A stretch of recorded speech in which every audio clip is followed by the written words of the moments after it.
right, good morning. Welcome to joining us today in today's broadcast. So today's class is a Hatha 1 class that'll be focusing on hamstrings and hips. You'll need a strap, and at some point I'll be using the wall to help you with your hips.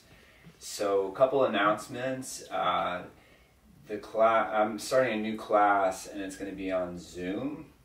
You can register for that class on my website. It's jonwittyoga.com, and by registering through it, you'll get a link for that class. You'll need that link to take the class. It's a class where I can look at you as I'm teaching the class and give you cues and specifically making your practice better. It's very similar to taking a class with me live. And I'll be available after the class to help you with anything that you'd like to develop in terms of practice. My website has been updated, so we've delivered 50 masks to a clinic in San Francisco, and we're in the process of making another 100 masks for different clinics and hospitals, both East and West Coast.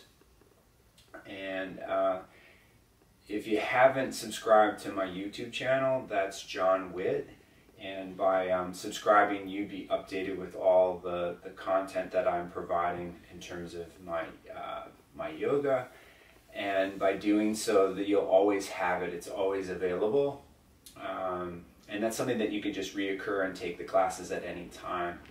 So how we're going to start today's class is in a seated position. So by sitting cross-legged, you may want to sit on something higher, and let's just say you couldn't sit cross-legged, you could have your feet together, you could have your legs out wide as well, or legs forward. You know, just in crossing the legs, like we're going to cross our legs here, I'm squeezing my legs together, and by squeezing my legs together, I could use my hands. So he's sitting nice and tall and upright. I'm going to be moving my body laterally. And by moving side to side, I'm always trying to think of getting a little bit taller, a little bit more upright through the upper body, and just kind of see what type of range is best for yourself. So if I'm moving in a much bigger range, can also be can be obviously good, but for you, you may want to be not moving as much as we are, right? So we're going to come back into the middle. And I'm going to create a big circular motion with my spine, my torso. So what you're wanting to do is articulating through your back. So if it's not moving very well, like I said, I would move it a little bit slower. And by moving, you know, it's going to help with moving the pelvis forward and back, which is what you'll need for forward bending and for back bending. So we'll come back in the middle, and we're going to circle around in the opposite direction. Whenever I'm moving, when I remember, I'm thinking about moving through something that's resistant, and by moving through resistance, you'll get stronger, and it'll help you move better. So we're going to come back into the middle and recross the legs. So by recrossing the legs, it's just, you know, you may sit the same way always, right? I'm going to take my left hand to the left. And then by reaching the left hand to the left, I'm going to be side bending through the right side. And then I could be moving forward with my torso. I could be leaning back. I could take my hand behind my head. If I take my hand behind my head, I want to lift the chin and lift the chest. So as I'm lifting the chest and I'm going off to the right, I'm using my abdominals to enhance the right side, which is, you know, your QL, your hip. So we'll bring it back up, and then when you come back up, you're going to slide the right hand to the right side and reach the left hand to the left. And by reaching the left hand to the left hand could be behind the head. And I say this all the time. You'll notice that you'll get down lower on one elbow.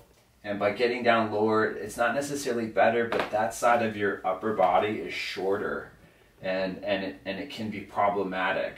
So, you know, it's nothing to worry about, but when you look in a mirror, you'll see like, oh, my right shoulder is lower. Well, that's the side that you want to pick up more. That's the side that you want to get more space on. So lean back in space if that's something that you need. And then take the left arm up to the left, and then you can bring yourself back up. So just take the legs into a wide position, so a little bit wider than the shoulders, and then the knees are bent. So with your knees bent, you're gonna take the knees to the right side, and you're gonna inhale, take them up, and take them to the left, and maybe it's not a full range of motion. You're gonna take them up again, right side, to the left, right? And then we're gonna come back to center, and then when you come back to center, I'm gonna have my feet just under, a little bit more forward than my knees, and my hands are gonna be down. I'm gonna push through my hands and lift through the chest. So you may not be able to lift your hips. We're gonna try to lift the hips up off the floor, and by lifting through the hips, you should feel a good amount of strength being developed in the hamstrings and the hips. Now you don't have to take the head back, but you could, and if you do take the head back, you're lifting through the chest.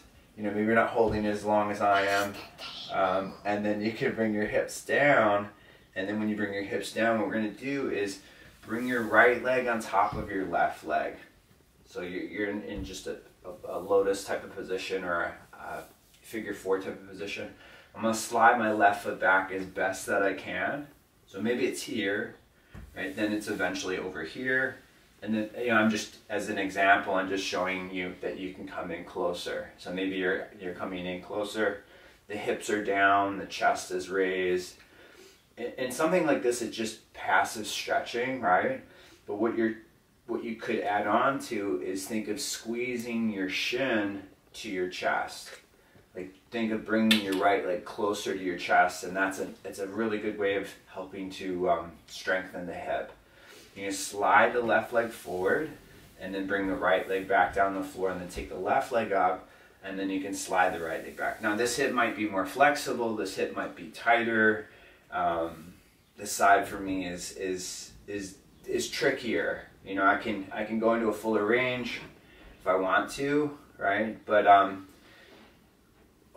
again, not all the way is not necessarily the best way. I mean, it aesthetically looks better, right? But it may not be best for you. And then I'm going to slide the right leg forward, and then I'm going to bring the left leg back. I'm going to bring the feet back again and have the hands down, and then lift the hips up off the floor and broaden the shoulders.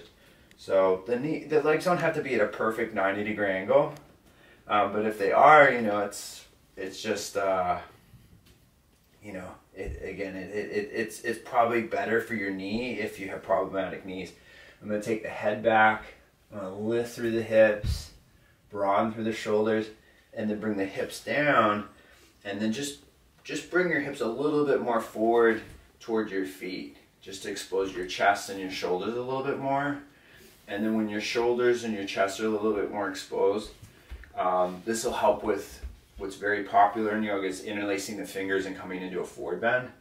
But most likely you'll need a lot more weight to develop your shoulders in a position like that. And then what I'm going to do is I'm going to bring my hips back, and then just come into a seated position and make your hand into a fist, and just pull on the fist to stretch out the forearm. So it's the beginning of loading the wrist. So I'm stretching the forearm, and by making the fist, so making a fist like you're gonna punch something, and by pulling the hand back towards the arm, you'll stretch out more of the forearm. And then I'll take the left hand forward, and then I'll pull it back. So like to be on the floor and doing this can be quite difficult for people. This is a very basic thing to do. You could open the hand and then close it. But again, I would be working on my hands, my wrist, if I want to do more work on my hands with my yoga. So you can release that, and then just open and close the hands and fingers is the basic thing of doing. I'm just going to move the fingers individually. And by moving the fingers individually, right, it'll help with the wrists and help with the shoulders, right?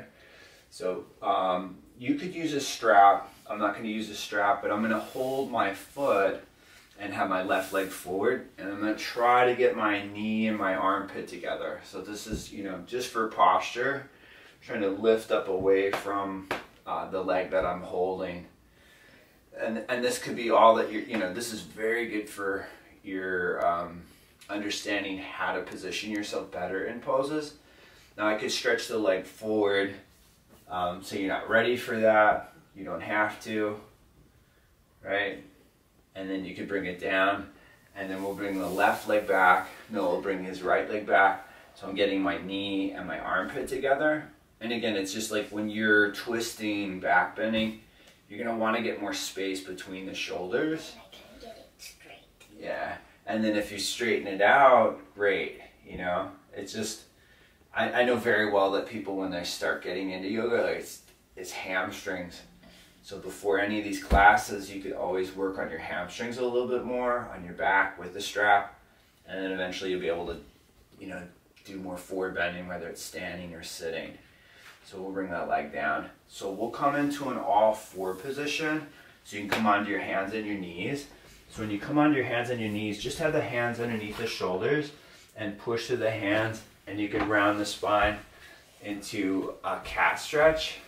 And then in a cat stretch, you know, this is really what you're trying to do is articulate